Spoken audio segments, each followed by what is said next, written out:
This Monday Night Football prop bets and NFL Week 17 recap episode of the Sports Gambling Podcast is brought to you by Underdog Fantasy. Sign up with promo code SGPN and get a 50% deposit bonus up to $1,000. We're also brought to you by Rhythm, the leader in data-driven picks and props. Get your 7-day free trial today by going to sportsgamblingpodcast.com/RITHMM.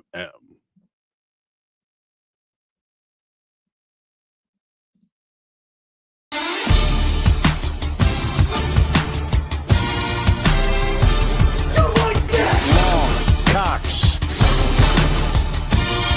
He's one of those guys who will get penetration.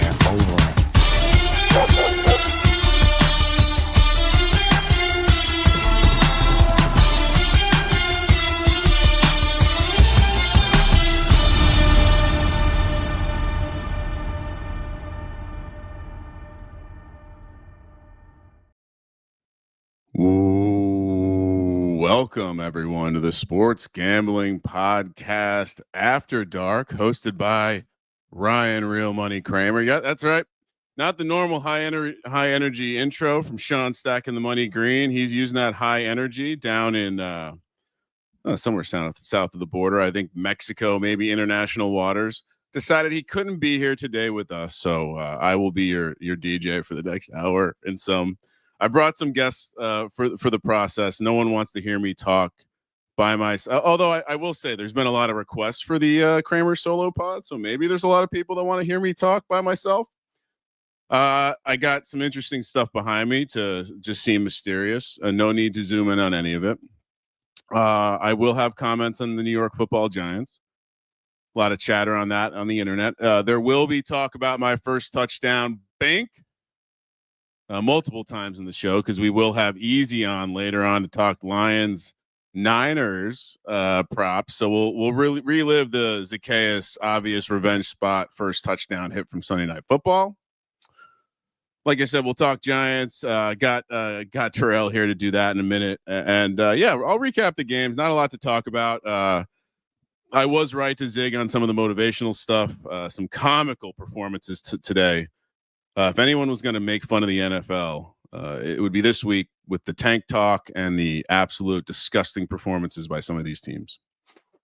All of that being said, we are brought to you by mybookie.ag, promo code SGPN. Again, if you want to head over there, because I was looking at the odds, number one pick odds, which, by the way, no real change in the market since the draft order has shuffled around. But boy, it just seems like everyone wants me to be sad about something. So they're throwing more mud in my face after a victory. Can't even have nice things. But like I said, I went over to mybookie.ag. I wanted to see, hey, maybe I could talk about the first pick market. Maybe there's a draft. Oh, no, wait, there's no change because the season's still not over. We don't know who has the first pick. Relax. But don't relax in the pace that you head over to mybookie.ag, promo code SGPN. And with that, I needed to get that out of the way because I have a feeling this first segment. Again, I'll recap all the games. Yeah, football is great. A lot of good games today. A lot of people won a lot of money. Again, I'll get to my double lock bink. We'll get to all that. But I wanted to bring on Terrell up top just to have a little therapy session here. The internet is all over the place with this one. More mudslinging at the New York Football Giants, and as someone who's kind of been tapped out on the situation for a little bit right now, emotionally disconnected is the best way I would put it.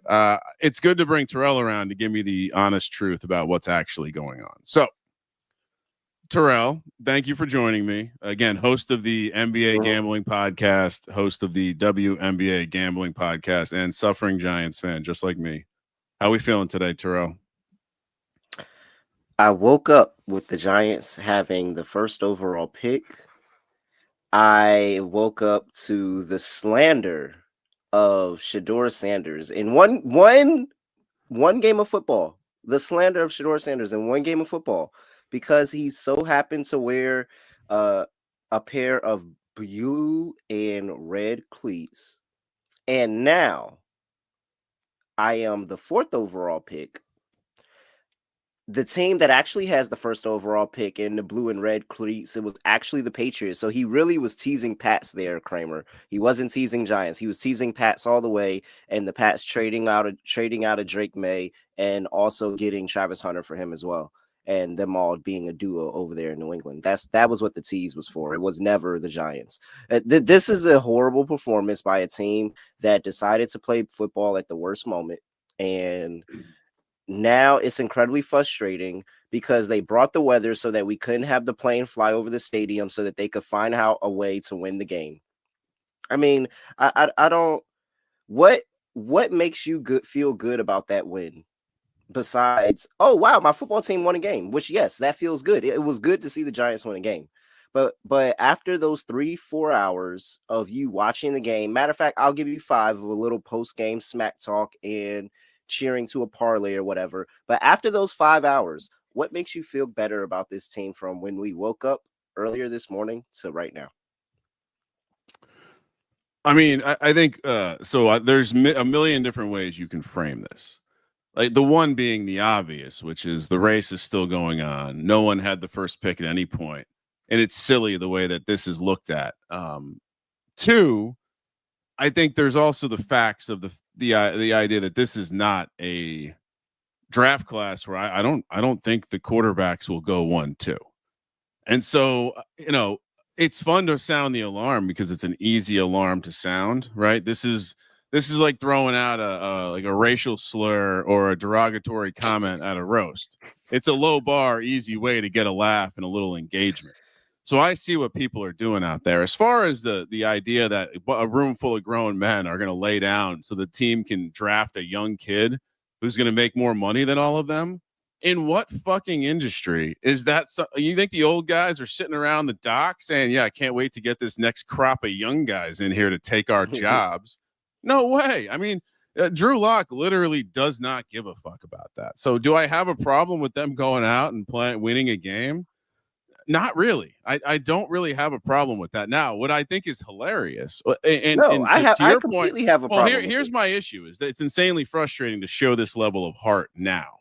Yes, don't show it in week 17. Don't show it in week 17. Show me that in week 1, week 2. Like Drew Lock has put on some horrible performances, and then he thinks that he can go have a 17 for 23, 4 touchdown day, 1 on the ground, and be able to go flex the chain and have no, you played bad all season. I agree. But there is a certain comedy to what happened today. In that it is such a historic low for the Colts to have lost this game. Yeah, that's really bad. That it caused really Pat McAfee, who, I mean, great content creator, respect the hell out of what McAfee's done. But this man has never written an essay in his life. And if you go over to his X page right now, he wrote an entire essay on why the Colts effing suck. And obviously this is just the spark that lit the gasoline. But it's because they lost on the road to a New York Giants team that couldn't even fly their I hate the owner banners over the stadium in the morning because the weather was bad. I mean, the metaphorical significance to the planes being grounded and the Giants showing up is not beyond me. So to your point, Terrell, it is annoying. Obviously, draft equity at the very top is very valuable. And they were dangerously close to being in a very good spot. I think that my biggest thing, especially if because you're on the aspect of this of Joe Shane and Brian Dable being back, I think that they're both gone. And so what I don't like is now you took the ability of us to solely be able to place blame on Joe Shane if they're back. It's always this, we're going to take who fell to us because what happened this past year? Oh, well, I mean, of course, Caleb Williams went 1 and Daniels went 2 and May went 3. We didn't have any option and we couldn't really do anything. And we kind of there would have been no excuses. You have the number 1 pick, you have the choice, and you are going to make the decision. And so now they just kind of punted themselves out of making that decision, which is annoying. No, you're totally right. But also with the way that this front office has made some of these decisions as well. I mean, how do we not know that this got them out of making a Bryce Young type decision. Again, like this is going to sound like spin, and Sean's not here to be the ultimate troll, but Mhm. this is the same take I've had in general forever. I'm anti-tanking. I don't really care about the micro elements of the draft game like that. And yeah, it's super annoying that they won a couple games last year and missed out on getting into a class that was untradeable into. This year, I don't think that's the case for the draft class as a whole, and also the quarterback class. And so, I've been watching the college, like the games from these guys. They both have tremendous flaws. They have some fun upside, and I think I'm landing on Cam Ward being my more favorite guy. But these aren't the guy. I would bet money right now. I bet a lot of money right now. They don't go 1-2. Bet a lot of money on that right now. But yeah, too, you dropped a bag of money on the street, so I understand that angle. I totally get it. It feels like this is a golf Wentz situation where the Rams and the Eagles both traded up into the top picks to grab the two quarterbacks. It kind of feels like that is something that's going to happen here because Patriots, I could see all the reason for them to want to trade down. I don't want to tease, but I have some insider intel that says that the Titans might not be looking to go quarterback either. So that could be an interesting trade partner as well. So there's options for people, but ultimately, Ryan, if Joe Shane and Brian Dable are leading this group another year, I promise you, let's just go ahead and book the Giants' fewest wins next season. They cannot lead this team. They can't. Well, so that would be a good place to kind of wrap this, like, or put a bow on. Where are they fired? Who? Well, I guess, are they both fired? Is anyone fired? I think they're both fired. I think you start fresh. They're gone. Like, that is it. This has been horrible. This is a 100th season that has been literally one of the worst seasons ever of the franchise. So I think they're both fired. But if they're not, I'm telling you, we're going to be horrible. Like, we're going to be worst team in the league. Before, like, it's them. We're going to be the worst team in the league. My critique as to why, if it's the same thing, you can't expect that much difference is I am starting to think. I think this is closer to like a Justin Fields, Kenny Pickett type situation at quarterback. And I wonder if, and this is going to be the ultimate spin zone, if hiring someone new actually means they don't take the quarterback this year and it's another year, maybe there's a bridge quarterback brought in, Terrell. But I actually think bringing in a new guy reduces the chance that they reach on one of these guys. Because I think when we get to draft day, I think we're going to find out these guys aren't top 2 picks.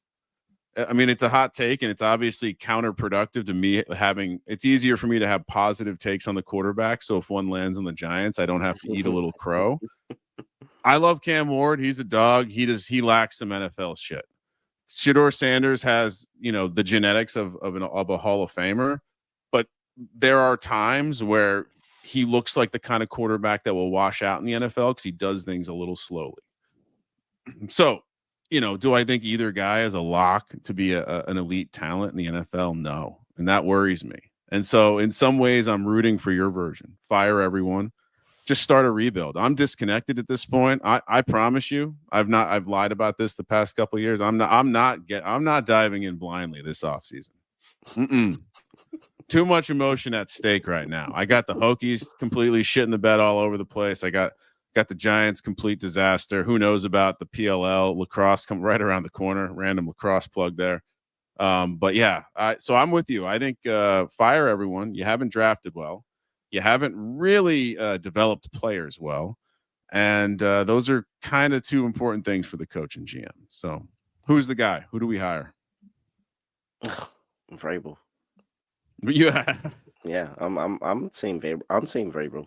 Until Vrabel gets into a coaching position and proves me wrong, I am team Vrabel.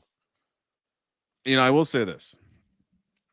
You can call it sentimental, but the Giants have been at their best as a franchise when they have some hard-ass motherfucker yelling fuck, making the players feel uncomfortable, making the players feel like they want to retire early. Shout out to you, Strahan. I kind of wouldn't mind like this country club shit with Dable, like FaceTime calls and nicely produced off-season documentaries about how much the players love the coach are cool and all.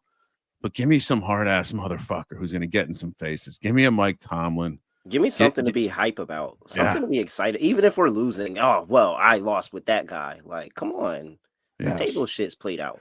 Yes, that's what the people need. They need to watch me get emotionally attached to a new coach. That's always this show. This show is way better when the Giants are good. Like, I'm trying to let you know, it's so much better when the Giants are good. I'm going to lead the audience in on a little secret. The Giants have not really been good since we started doing the pod. I mean, they won the Super Bowl in the first year we did the show, which was a weekly show. Barely anyone listened. Since then, there's been some rough moments along the way. So hopefully we can turn that tide. Anyway, Terrell, anything else you want to get off your chest before I let you go? No, man. No, I think it's been a good day. Shout out to Zacchaeus for getting us all paid. Oh.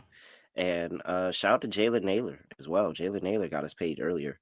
I listened to all the critique earlier from the pregame show, and I loved the take on Addison. And I went, but gosh damn it. Freaking Sam Darnold loves this guy, Jalen Naylor. And I put down a Jalen Naylor anytime touchdown. And for sure, first touchdown. Let's go. All right, Terrell. Hopefully the Giant. I guess what are we hoping for next week? Now, obviously, we have the looming Saquon Barkley. I hope he gets it. He's both going to break a record that it only took Dickerson 16 games to set. Which, by the way, not a lot of people. Oh my gosh! Not as many people bringing up Terrell that O.J. Simpson ran for 2,003 yards in only 14 games. Saquon needed a couple extra games to get there, but with the record-setting looming, does he get there? And would it be ironic if he did so in the same game where he got his 400th touch, almost certainly locking him up for a Sean Green injury prediction in 2025? Oh no, and he's not gonna but he's not gonna get the injury prediction, and so you have to give the injury prediction because Sean won't be man enough to do it. He's not gonna do it, and so yes, 100%. I think he gets the 400 touch. I think he gets the record. I hope he gets the record. I really am a big Saquon fan, and I hate that it worked out, the way it did. But unfortunately, our organization is run by idiots, and that's all I have to say about that. Yep. And shout out to Danny Locks pointing out the show's always better when the Eagles lose in the playoffs or Super Bowl. In general, the Eagles being good is important because then Sean is more invested in football. We all know fans from Philly are a little bit of a front running situation, but they need to be good, but not too good because there's nothing worse than what happened when they won the Super Bowl, which is just unbridled arrogance and just Philly trash vomiting on the airwaves. But when they're good enough to get deep and then lose, it's amazing because there's nothing that focuses Sean's lasers like being pissed off after a loss.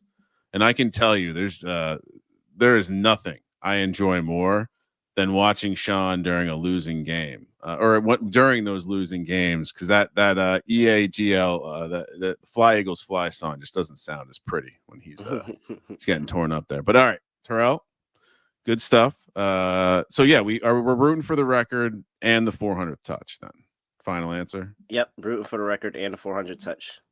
All right, man. Good stuff. Check out the NBA Gambling Podcast. And yeah, I guess the NBA officially started now, so yeah, definitely check out the NBA Gambling Podcast. Going daily. Terrell, Alante, Scott, Moonoff, and the guys. Yeah, let it ride, bro. All right, let it ride. Let's go. All right, guys. And again, for some people weren't serious, but if you're going to respond to a poll with over 75% suggesting that you want to hear me by myself, and I mean, the other way to look at this, it's funny. We should really analyze this. Let me bring this up on the screen because we're coming off the heels of a election season. People love to frame data and tell a story 15 different ways. It's a lot harder just to filibuster for yourself. All right, so let me bring this up on the screen. But I asked all of you. I said, "All right, I'm on vacation. We did not commit to this. I do not have a ton planned. Been hanging out with family all day. but should I do a show?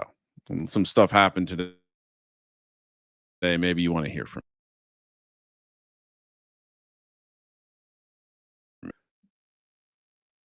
Let me just bring this in here. And so I asked the people with a poll, and so let's take a look at this data and analyze it, because I thought it would be curious to do more of a rating scale than a easy yes or no. 36.6% of people said yes, the show potentially would be better without Sean. Period. This feels a little bit mean, and I myself will disagree with this. I'm not a good straight man. I'm not the host. I'm not going to hit the reads well. I'll knock out the promo code. I'll get you hyped about the product. That's about it. Sean's a good host, bringing high energy, brings the show along. I disagree with Section A, but 36.6. I mean, potentially controversial to be disagreeing with that many of you. Sure, better than nothing. I agree. Nothing pisses me off more than when one of my shows misses an episode that I want to hear. Don't like that at all. So I agree with the 40.5%. No, won't be the same. 13%. Kind of agree with you. That was where my head was at, but I didn't want to disappoint the majority, so I moved forward. Now, 9.9% of you said the show sucks without Sean. Now, I'm going to assume that's not just commentary on me, but it's all the things I said about his hosting qualities. But the other way to look at this is almost 25% of you told me to not do a show today. So I wonder, will those 25% listen? If you're in that 20% or 25%, reach out. Feel free to DM me to apologize, because you will slowly fall in love with my voice. Anyway, so yeah, 25% of you said don't do the show. 75% of you said do the show. So I listened to the masses. I apologize if that makes me a donkey. I went with the chalk in this case. All right, so let's recap. We'll get through this fast. I'm sure you're done talking about Christmas games. Shout out to Netflix. From what I understand, not too many issues. I was personally having issues, but I may or may not have been not actually directly getting it from Netflix. So no issues on my end. Donkey play by me. Should have listened to Sean on the Chiefs. Yeah, that was just I don't know. They even wear red. It was Santa, Christmas, just dumb all around by me. Man, why does Tomlin do this to me every year? It's exciting, and then it's not, and then you realize they are fucking mediocre, and the nerds are right, but somehow we squeezed 3 extra wins out of them. And Russ too. Come on. But yeah, so stupid on me to take the Chiefs. Sean got that one right. Although overall in the week, I'm having a slightly better week than Sean. Texans, Ravens. This couldn't have been. It couldn't have been more different in terms of our takes. Sean was on the Texans. This seemed like a Ravens smash spot, and CJ Stroud full pumpkin mode. I mean, to put up 2 points on a nationally televised game that Netflix is bragging about how many people watched, embarrassing performance. Case in point, Bryce Young, CJ Stroud, top 2 picks. Are those teams stoked that they lost enough games to get those picks? Maybe. I'm sure the Texans are. Don't know if the Carolina Panthers are, but I don't know what to think about this Texans team. I understand the motivation might not be there. Basically, we're in the playoffs. You've gotten ragdolled by some playoff teams, and I have a feeling when we get to the playoffs, I can only hope the Steelers will be in a favorable situation for us in that moment. I assume it will be the Steelers and not the Chargers, I guess, potentially. I know Decker said this is his optimal situation. The Chargers squeak up here, but man, and Lamar MVP talk. We've seen the price slowly drift, and he's balling out. He's looking pretty good. Got to wonder if he's going to be the same Lamar in the playoffs this year. I'm starting to fall in love with Lamar. I'm going to warn you guys now. I'm probably going to be bullish on them come playoff time. They're looking pretty good. Let's see. All right, yeah, Thursday night, Seattle, Chicago. Super pissed. I was not on the no TD here. Just insane oversight by me. Obvious in hindsight. Thursday night, 2 shitty teams. I think shout out to All Climate Dean. I even called out this game sucks. Seattle's going to win by 3, and I still laid the points with them. So again, bad on me. Funny thing to come out of this game is how people are trying to frame Caleb Williams' stats as being good because relative to other Bears quarterbacks, they're not bad. I mean, come on. I think there's serious question with him. I think if you're shuffling up and ranking the quarterbacks, obviously I see the good, and I understand why he tantalizes you, but the bad is ridiculous, and it's almost like a stubborn, petulant child making the same mistake over and over again. It would be like if Jordan Love had diva attitude. Like that to me is like Caleb Williams' ceiling is something like Jordan Love, which everyone knows how I feel about that. But yeah, Seattle. I guess the situation with the Rams in Seattle is there's like some weird tiebreaker stuff, but basically the Rams are in, which is good for the league because the Seattle team is garbage. Now maybe they're a team we're talking about next year, get key upgrades. But this is a team that would get absolutely throttled in the playoffs, like we often see wild card weekend, maybe like a 21-point loss. Saturday, great day for the podcast, or specifically me. Sorry to Sean and his Broncos, but or they did get the loss later. But we'll start with Chargers, Pats.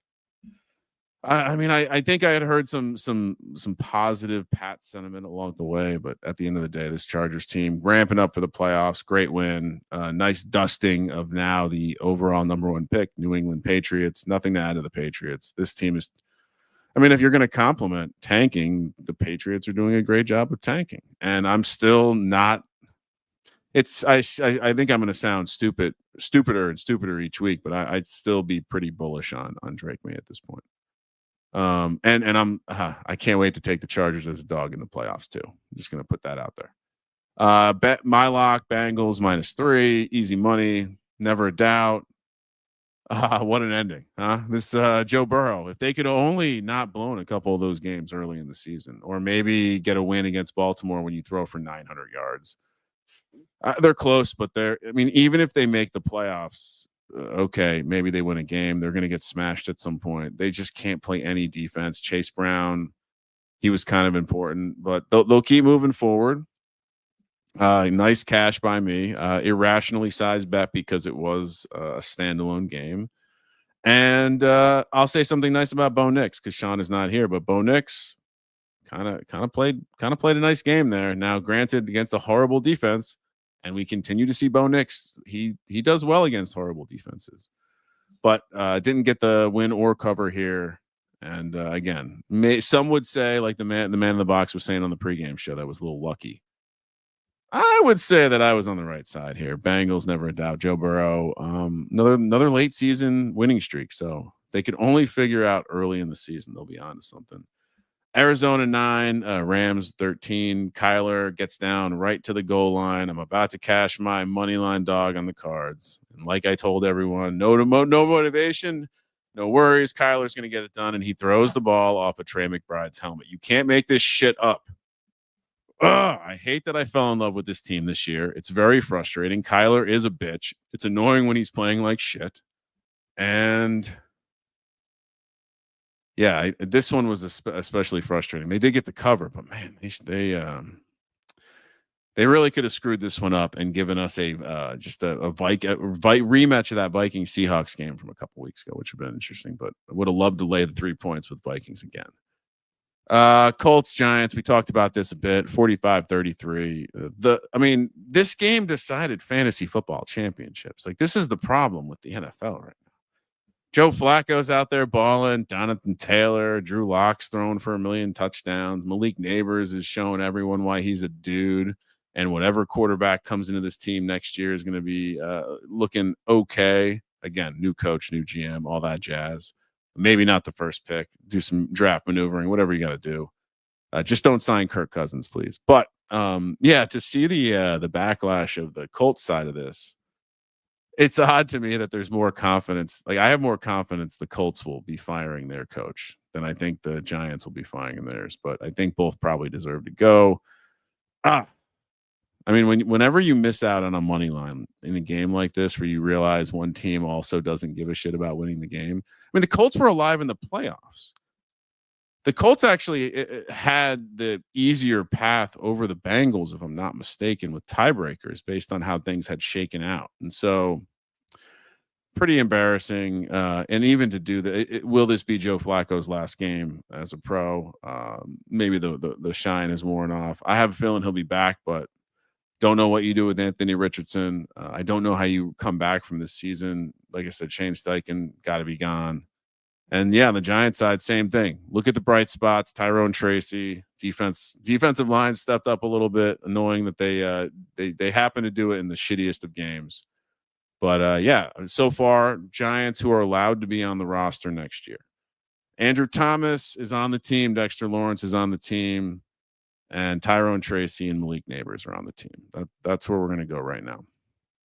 At this point, everyone else their positions are being evaluated. Drew Lock close to being on the team after that emotional performance in week 17. That was just a troll, all the haters out there. All right, let's move along. Rapid fire. Raiders, Saints, crappy game all around. Way off. Should have known Antonio Pierce was going to win games to hurt their draft position as well. They looked very fired up. Very fired up. Part of why we took the Saints here was we thought we could get some positive injury news. We didn't get any of that. So 25-10. Raiders roll. Antonio Pierce.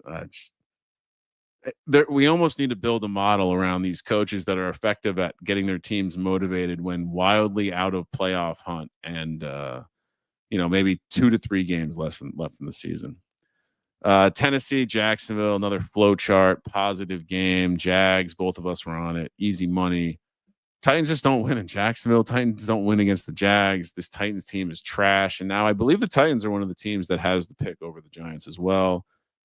Jags, you could argue that Mac Jones and Doug Peterson screwing up a situation that might not be theirs next season as well.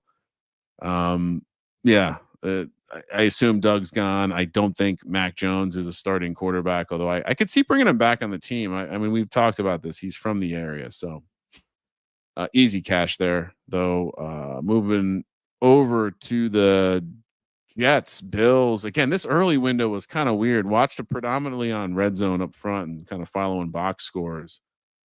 Kind of seemed like there was a lot of wild shit going on in the shittiest games. This one was just a snooze fest. Jets did end up putting 14 points up, but way, way late.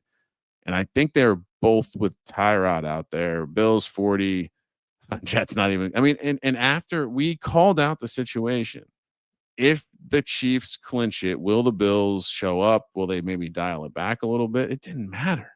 This Jets team we talked about it on the pregame show too. Would Aaron Rodgers be up to throw his 500th touchdown pass? All this shit. Just nothing with this team. Nothing. Bills almost proving a point. I mean, Josh Allen, hard to give the chip on the shoulder to a guy who's been on a team that's mostly winning over the last couple of years, but they look like they're on a mission. This shots of the crowd in this game were very enjoyable. So shout out to the Jets dying a slow death. I don't know how you repair this. You've screwed your salary cap up for some time. I'd imagine you'll be in the market for a quarterback that's not Aaron Rodgers, but stay tuned. Bucks 48, Panthers 14. Another just absolutely pitiful performance in a divisional game. Panthers, I don't know what to say. I understand Dave Canales is probably going to be looked at in hindsight optimistically with some of the progress this offense has made. And as I predicted on the pregame show, Chuba Hubbard is critical to this offense. They looked horrible. Baker, I think, 5 touchdowns, 5 incompletes. Come on. I saw McMillan 2 touchdowns, I think, was called out in the pregame show. Just a great pregame show for a lot of that action. And just a great spot. We smashed the Bucks here, laid the big number, thought it was a potential blowout. Wish I had played some of the alts even higher. This one was never in doubt. Hope to see the Bucks in the playoffs. It's going to come down to week 18. So that will be one of the games that matters for sure in week 18. Dallas Eagles, even after we get the news that Jalen Hurts, apparently the playoff concussion protocol that doesn't force players to sit out at the end of the season is forcing Jalen Hurts to sit out. And he sat out against the Cowboys. It didn't matter. Kenny Pickett. I'm seeing people make the Nick Foles, Kenny Pickett comparisons. I'm not making the Nick Foles, Kenny Pickett comparison, but some people are making that comparison. I think it's silly, but nice win for Kenny Pickett in the Kelly Greens. I mean, they beat the Cowboys. It's the only reason I'm saying something nice about the Eagles here. I was worried about the -9 when the news about Hurts came out, but never in doubt. Like I said, Kenny Pickett, huge win here. And in general, the offense, AJ Brown. They just seem so much happier. Devonta Smith. They just seem happier when Kenny Pickett's out there. I don't think I'm not saying anything about his football playing ability. The team just seems happier when Kenny Pickett's out there. So I don't know. Maybe something for Nick Sirianni to look into a little further. All right. Game number 1 in the late window, which, by the way, what an okie doke. The NFL knows everyone's with family. We don't need to have a lot of games on. Let's just throw a little 2-game banger. And one of them is going to be Miami, Cleveland, 20-3. No sweat here. The Browns did look like a team trying to tank. That was the look of a team not trying to play football and looking to pack up and head out to Cancun or wherever the TNT boys send you fishing when your season's over. Very, very pitiful performance. I know Stefanski's like a coach of the year guy, but it's at what point do we just have to move on? I know they restructured Watson, so I guess he'll be back next year. It'd be great if they restructured Deshaun Watson only just to cut him. Like they tricked him into giving all the money back. That would be an all-timer. And I think we broke this down on the show, but Leroy Bickerstaff, aka probably allegedly Deshaun Watson's, maybe not, but probably Deshaun Watson's burner on X, did post about how Deshaun Watson would love to play for the Falcons next year. So it seems like Deshaun Watson himself might be out the door. We'll see how it goes. That was a bad loss. That's the kind of loss that gets a coach fired. And meanwhile, that's the kind of win that keeps Mike McDaniel around. So I think it stabilized the Miami situation. Again, bad take by me and Sean not taking the Dolphins here. Did not know the Browns were going to completely lay down. And Snoop Huntley played. That it was one of those weird moments where they played hard there. So shame on me. I should have seen it coming. Game number 2, Green Bay, Minnesota. Wow, Minnesota -1.5. Never a doubt, right? That was a roller coaster game. I would have loved to watch that game with Dick Puncher. Cashed my lock of Miami -1.5, by the way, but great game. And this Minnesota team, Minnesota, Detroit next week for the 1 seed, but we're going to have a 15 win 5 seed. Okay. Remember all that talk about the AFC being so much better than the NFC? Interesting. And then, we kind of fired early tonight. I am on the East Coast, so shout out to y'all on the East Coast. It's the West Coast is so much better with the hours for this shit. But what is the score right now? We got 14-17, end of the third quarter, and the Commanders are heading in to score as we speak. So from the fan perspective and me, I'm actually rooting for the Commanders here. Got a nice investment in the Bucks to win that division, so this is a big piece of that. As far as Michael Penix, again, when he looks good, it looks okay. And I know some of this is he's a lefty, but when he doesn't look good, it just looks sluggish. He does not look athletic, and his arm. Again, people are going to call me a hater. Doesn't have the pop I'm seeing from some of the throws from Caleb and Jaden Daniels and Drake May. So, and even Bo Nix sometimes, who I don't think has a particularly strong arm. I think he's got a little bit more zip, especially in the short intermediate stuff. So, that's where we're at. I don't know. Giants suck. So, I'm fully on board with, if they don't fire, I need someone fired. I will be unhappy if no one gets fired. I will be sad if they fire the coach and not the GM. I'd prefer they fire everyone. I have a feeling they're going to fire the coach and not the GM. So we'll see. The GM has not drafted well. I mean, let's be open and honest. GM has not drafted well. Coach has not developed well. Like Terrell said, fire everyone. But you know what you shouldn't fire?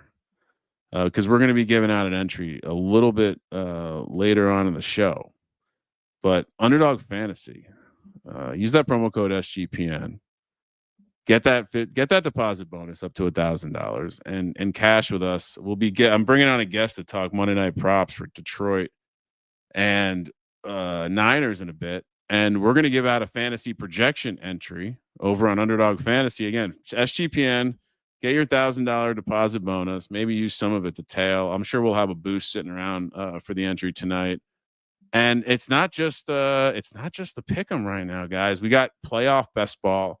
I think we have maybe we're doing a playoff best ball episode this week. Stay tuned. Always fun. If you're in the best ball streets and you're not playing playoff best ball, you're missing out. It's arguably more fun than relying on this week to decide your best ball mania millions of dollars. Again, we have to maybe talk about moving the fantasy playoffs up a week. The NFL has gotten too silly in week 17. This is a couple years in a row now. We got to figure it out. Anyway, Underdog Fantasy, promo code SGPN. Get your first time deposit bonus of up to $1,000 and tail us. We're about to give out a banger. In fact, Sean and I gave out a banger earlier this week on the pick show. So one more time, underdogfantasy.com, promo code SGPN, and joining us to talk some props for the Detroit Lions and the San Francisco 49ers. Coming back because he joined me on the pregame show this morning. Shout out to Easy. You know him if you're in the Discord already, and if you listen to the pregame show. Been giving out the interception bangers, the 2 touchdown bangers, and a big time Lions fan. Easy, how we feeling? Hey, what's going on, Kramer? Yeah, I mean, feeling good. Like you said earlier, we hit the Zacchaeus first touchdown. I also hit Jalen Naylor first touchdown earlier. So good Bang. 2-piece on that one. Also, Benford got his interception, so cashed one of those. Yeah, it's been a pretty good day. Very nice work by you. And again, how so now now the as they say, the Vikings are in the clubhouse. They've signed their scorecard. We all know that the game next week is really what matters, but they do have a game on deck here. Are you worried at all about the focus of this Lions team? No, the team's been ready for this game since we lost last year in the championship game. I mean, if you looked at like our social media team during the offseason, it was we want to beat the 49ers. Beginning of the season, we're looking forward to the Cowboys and the 49ers. And then going into this week, Dan Campbell's interviews, we want to beat the 49ers. We're not resting anybody. The Vikings game doesn't matter. So across the board, I think the team's going to be ready for this one. I don't think we're going to sit anybody. And I think it's going to be a full-fledged game, just like it would have been if it had mattered, or even if the 49ers were a playoff team. It is interesting that you can still call. I mean, first of all, obviously Dan Campbell, insanely good at finding motivation in any situation. And I almost go back to when he was on the Giants. There's this great highlight of him. He's pissed off about a play he just made, and he's yelling at Jeremy Shockey. Him and Shockey were on the Giants at the same time, and he just drop kicks his helmet. And I'd imagine that at any point in a Lions meeting room, like the one benefit of having the meet head coach, having the former athlete head coach, is the ability to check your team.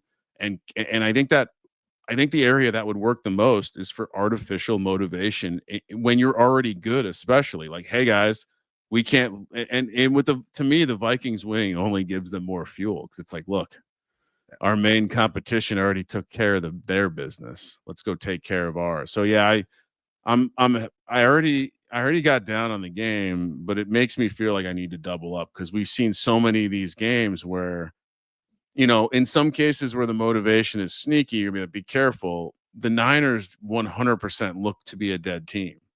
And there's nothing in my understanding that makes me want to, watch out. They could pop up for this one. No, I think this is going to be a slaughter. And so it just makes me.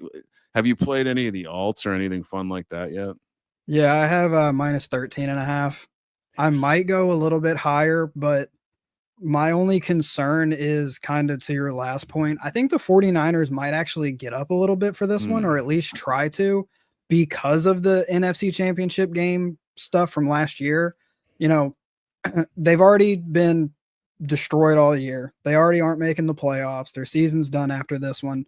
The last piece of, hey, we're still the 49ers they can have is showing up in this one and saying, we weren't gifted that championship game last year. We actually won the game, and prove that by playing us well tomorrow night. So while I don't think that's going to be enough for it to be a game necessarily, that could keep it from being a 28-point loss to like a 17-point loss. All right. I mean, I'm with you though. I think I'll play that same alt. Maybe I'll build it into the another DGen parlay for myself. But yeah, so we got some props. We got some first touchdown. Maybe a little DGen parlay at the end. Me and Easy will throw a little maybe a 2-leg underdog banger together. Shout out to D Bettis. Apologies. D Bettis always loves to send us these screenshots of these amazingly long teaser parlay bets he makes. Apparently the Giants cost him $40K today. My God. I did read something where the Colts were the second most popular teaser leg used, but the most popular teaser leg in round robin teaser. So that's a grenade right there. That's what you get for betting on Joe Flacco. Your problem, not mine. Easy. What's the first prop you like in the game? Yeah, so I had some fun with this first one. I've actually never seen this before, but I found it and I was like, this is a great bet. 49ers to record the most punts. It's just over plus money, plus 115. And I mean, to the point we were making, the 49ers kind of a dead team. We're going to try to run the score up. So, we're not going to kick it a whole lot. We always go for it all the time. So, I mean, the 49ers could cash this bet with like 2 or 3 punts on the game. It is fun to play the heads up prop with it's plus odds. It's plus money for a 50-50 bet. I don't think it's a 50-50 bet. I like that. And I like you bringing the kicking props to the table because in general, they're always so avoided and people get so triggered when we talk about them on the show. Shout out to Chad G. Wondering when Sean got hair. Yes. Imagine if Sean had this head of hair. Someone please do a face mashup with Easy and Sean. I need to see that. I want to wake up. Skyrocket. Yeah, I want to wake up to seeing a picture of that face mashup. My first prop, let's play the Jared Goff going home angle. Over 2.5 passing touchdowns. He's done this in 5 out of 10 games. I was going to come on the show and give you over 1.5, which you can find at minus 185. It's a smash spot. He's done that, I believe, 8 out of 10 since the bye. But I figured I would give you something juicier. 2.5 passing touchdowns plus 210. Again, he is going home. There is that, but I just think they could run the score up. I saw some of these quarterback stat lines like Drew Lock, Baker Mayfield, and I'm just like, all right, I got to do it with Goff this week. Plus 210, over 2.5 passing touchdowns. Easy. What's prop number 2? Yeah, so that was actually one of mine. I do have an extra one in here though, just in case. But yeah, of course you do. I saw that the over 1.5. I saw it at minus 195. So you got a little bit better than me. Yeah, but that's crazy when I was actually looking at his 4+ touchdowns too. So yeah, I love that one. But he had 5 2 weeks ago, right? Yeah, exactly. And I mean, like you said, 49ers are going to lay down. So, but next one I'm going to do, I'll throw out my my interception bet. I had to bring one. I got Brian Branch to get an interception. That's plus 375. I almost took his tackles and assists instead because he's just a ball hawk that's around the ball all the time. But I think that could actually help him this week into actually getting an interception as well. I think we're going to blitz Purdy. That seems to be kind of what defenses do against the 49ers. They're going to be playing from behind, so they're going to be throwing a lot. And if the pass rush gets to Purdy, there's a really good chance that he underthrows a couple of them, and Brian Branch is going to be the guy in the position to get the interception. Yeah, I mean, in general, ball hawk. He's fun. There's guys who hit, and there's guys who hit without worrying about their body. He's got that like Palomalu in him. Yeah. He's a fun player, and just another classic safety who runs a slow, like just mark down the safeties that are high pedigree, run a slow 40 time. Get drafted late and turn into an absolute stud. I mean, him and Kyle Hamilton over the last couple of years have just been egregious, hilariously bad scouting by these NFL teams. Prop number 2 for me, which I'm glad that you're aligned with the passing touchdown angle. I'm actually going to go to Mr. Garendo.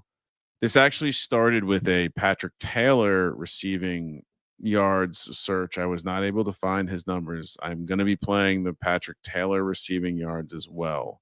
But Detroit not good against the running back in the passing game. Garendo's passing yards prop is 11.5. He's gone over that in his last 2 games. I'm not sure what they're doing here.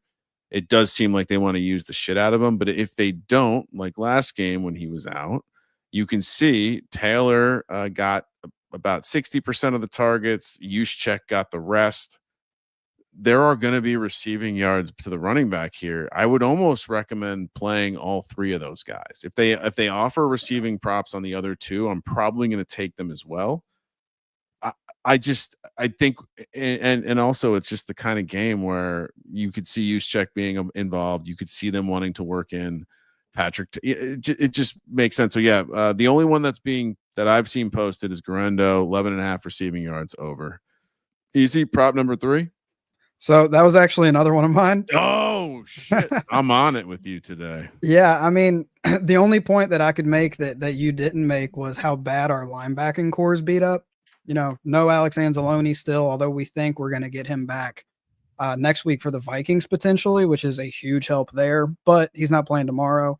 No Malcolm Rodriguez for the year. So we're just having a tough time with these running backs, in the passing game. So yeah, that was a huge one for me. I do have one more though, just in case that did happen. And this is actually a really fun one. I couldn't decide between going Amon-Ra receiving yards or George Kittle receiving yards because I really like both of them.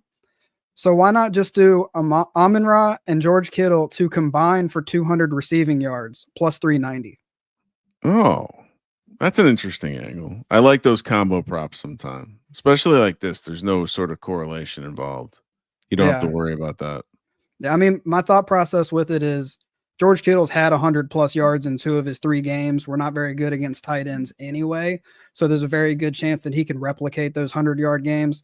And Amon-Ra should easily get to 100 in this one. I think he's probably going to be the most used weapon we have in this one. I know a lot of people like Gibbs here, but I just think this could be a game where Amon-Ra goes like 14 for 140.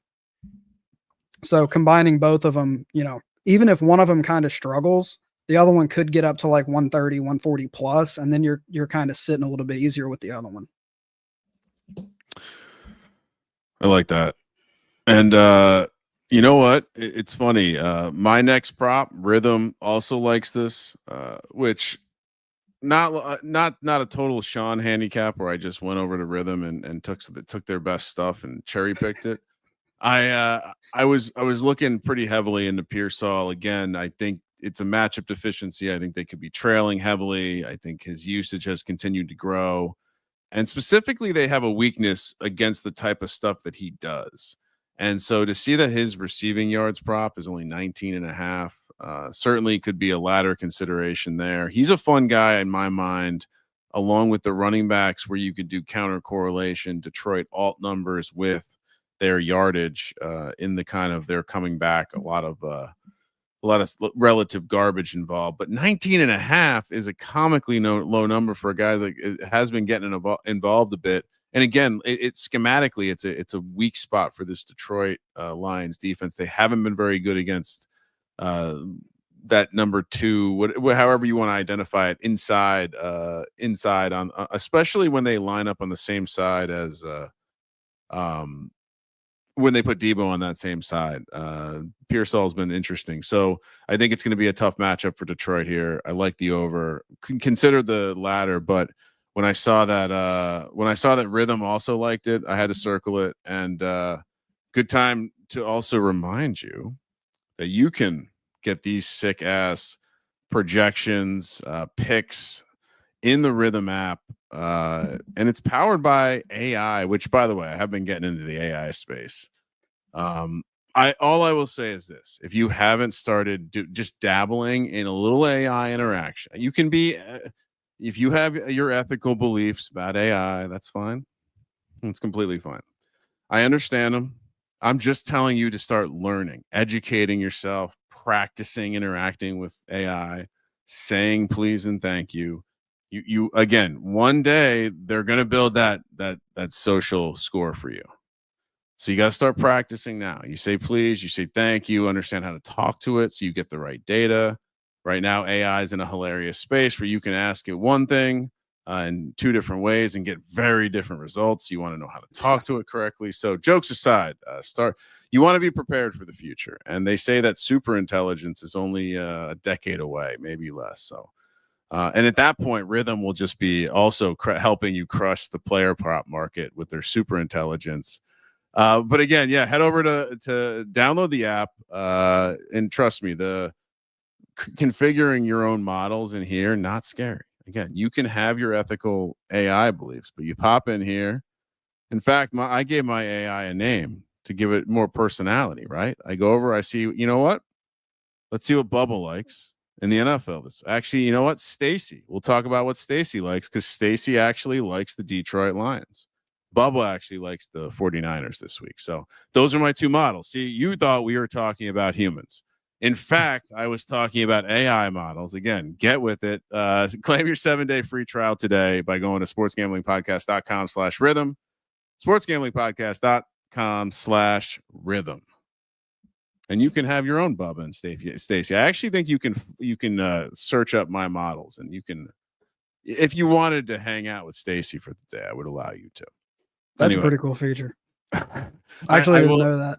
I will say, coming from a tech background, there is some psychology to calling systems by human names. There's it's very strange, builds little personality, can get scary if you go too deep.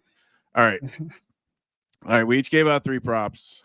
I also had some bonus ones easy. I noticed that we've been on a similar cycle. We were both on the Zacchaeus revenge spot, as we mentioned earlier. Didn't talk to each other, just kind of happened, which makes me feel good. Feels like it's a framework that we're spreading through the ecosphere. But I also came with some backup, so we'll see if it doesn't come up the rest of the show, I'll give out a private stock bonus prop at the end of the show. But you want to do first touchdown? Who do you like? Yeah, so first touchdowns. I use the same model you use. I picked 2 on each side. So the 49ers, George Kittle, 10-1, tight end angle. Ricky Pearsall, 34-1. Everything that you said on Pearsall, I feel the same way. I think he's got a good chance at the first touchdown. And then on the Lions side, I had to take the chalk and go Amon-Ra. I just think that this is going to be a really solid game for him. And then the last one I have is a fun one. Jamar Jefferson, 100-1, backup running back. Could be potential where, Gibbs breaks like an 80-yard run, gets it down to like the 2 or 3 or something. He's tired, has to go out. Jamar Jefferson goes in there and bangs it in, or something like a screen or something like that, and Jamar gets it in. So at 100-1, I had to take the shot. All-time bad draft by me in a deep best ball draft a couple years back. I believe him and Elijah Mitchell were in the same class, and I took Jamar Jefferson over Elijah Mitchell as a deep, like, maybe this guy will get it done for me. Obviously, I picked the wrong guy. Like that angle there. A little jealous I didn't come up with that. Although I was never going to land on a running back, I don't think. Thought about doing chalk like you did. Thought about it because it is tough. But I think you can. I certainly think there's an opportunity to attack the Niners through the air with the tight end. So Brock Wright, you can find 100-1 out there. Like, do yourself a favor. But also Tim Patrick. I think it's like kind of a similar angle as the tight end. He's a big body receiver, operates over the middle of the field. A similar kind of angle as why I would play Wright. And if you want a chalky version of that, Laporta. I think that's it. So Wright 100-1, Patrick 25-1, and then the other side of the ball, very simple. I'm gonna take the running backs. I just have a feeling here, but I'm not going to take Garendo. So give me Patrick Taylor 55-1. Give me Kyle Juszczyk, my guy. I don't have my mini helmet with me. I didn't bring it to Florida with me. Was worried about what the humidity could do to his autograph. 49-1 for Juszczyk. I will be playing Patrick Taylor, Juszczyk, and Garendo receiving yards overs. I don't know if they'll release the other two. Maybe, hopefully. I was gonna take Juszczyk, but I knew you were gonna take him, so I stayed off of it. It's a system play. Yeah, I mean, it's smart too. Like, it's a smart play. Like I said, I was going to take it, but I figured I'd get a little cuter with Jamar. Well, and you wonder how much of the usage is going to reset. Again, these guys had some target. Both these guys had, I think it was 5 and 3 targets last game. So there's opportunities coming, especially in a good matchup, especially when they could be trailing by a bunch of points. Yeah. Easy. Let's do you know what? I don't think I told you to be prepped for this, but do you have any ladder considerations? I have a couple ladders in my DGen parlay. All right. Let's just do the DGen. Let's just do a DGen's parlay then. All right. So DGen parlay, actually, to your point that you've been talking about a lot, The first one is Isaac Guerrero, 40 plus receiving yards. I think that's a great one to ladder for basically what you've been talking about. Yeah. Second one is Jahmyr Gibbs, 50 plus receiving yards. I don't think he's going to get as many targets as Guerrero potentially could, but there's always that potential he could break one and probably will break one. So I think 50 yards is very doable. And then Amon-Ra anytime touchdown, that's 55-1. And if you do Amon-Ra 2+ touchdowns, 150-1. Yeah.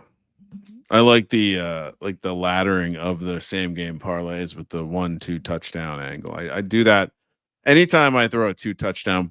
Lately, anytime I throw a 2 touchdown in a same gamer, I've been also playing the 1 touchdown version of it. It is somewhat rewarding when you, even though smaller payout. And speaking of which, mine is basic as fuck this week.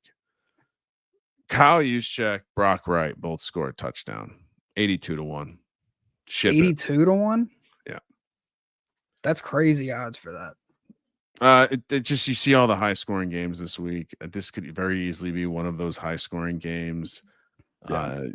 If you want to do the Patrick Taylor Brock Wright version of it, it's 71-1. There are opportunities here, and so yeah, I'm going to be in the lab on Monday. I think got some family stuff, but I'll probably try to squeak away at some point and build some more same gamers, because this feels like the kind of game that's going to have some action. It feels like an action game. No, I agree. There are some crazy action games this today. So yeah, I think this is easily going to be one of those where, similar to like the Eagles game, we could put up 48 and then our defense is still beat up. So 49ers score 28-30. Yeah. And everyone scores, everyone cashes their over, and you're sitting at home wishing you had more money on shit. Yes.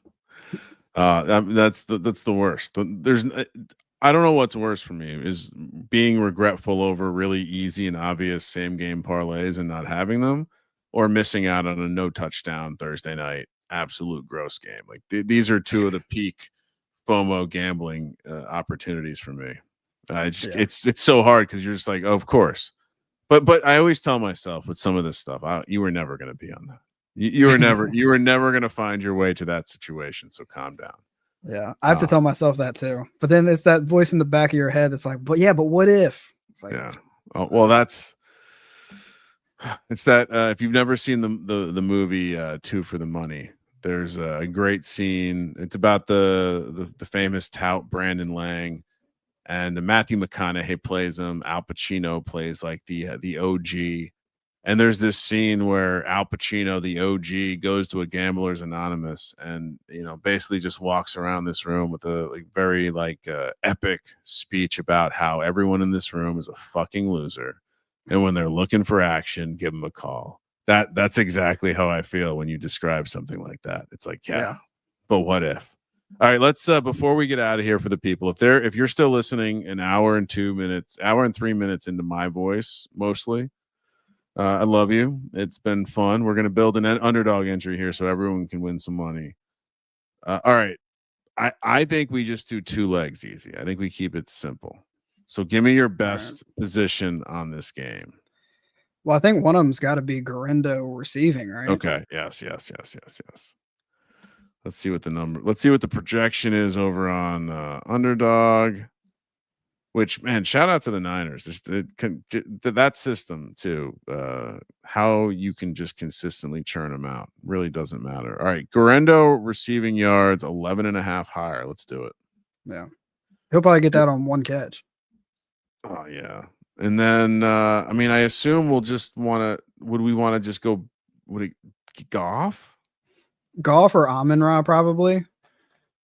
Yeah, let's do the Amon-Ra goes off. I kind of touchdowns can be weird. The Lions have no shame giving their running backs 8 touchdowns. Yeah. So receiving yards, receptions, what do you like? I saw his receiving yards was like 72.5. 72.5. What's his receptions? Probably like 6 or 7. 6.5. We could do fantasy points, 14.55. It's half point PPR.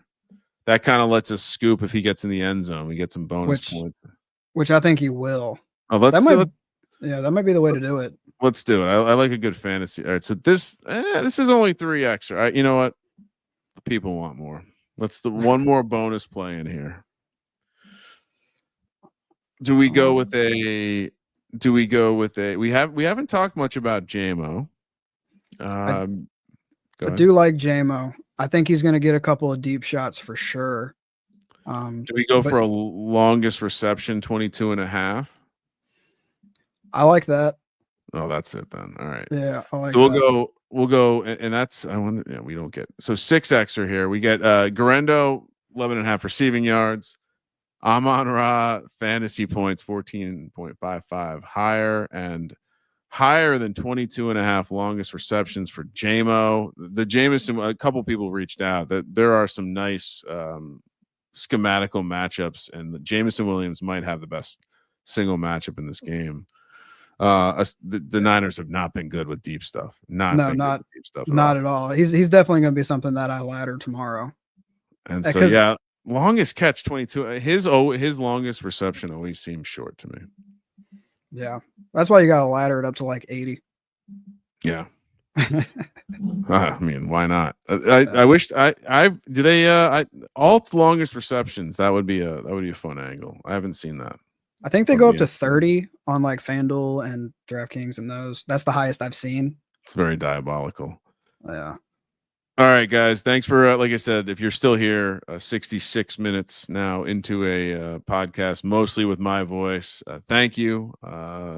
Shout out to mybookie.ag. Use that code SGPN. Shout out to Underdog Fantasy. Use that promo code SGPN. Go download Rhythm. Make friends with AI. There's a 7-day free trial. sportsgamblingpodcast.com/rhythm. Thanks to Terrell for being sad Giants fan and telling me that we suck and nothing's going to get better. And shout out to you, Easy, for joining and giving out some props. Where can people follow you? Yeah, in the Discord. That's the easiest place to find me. I'm in there all the time. Also, you can follow me on X, Twitter, whatever you want to call it.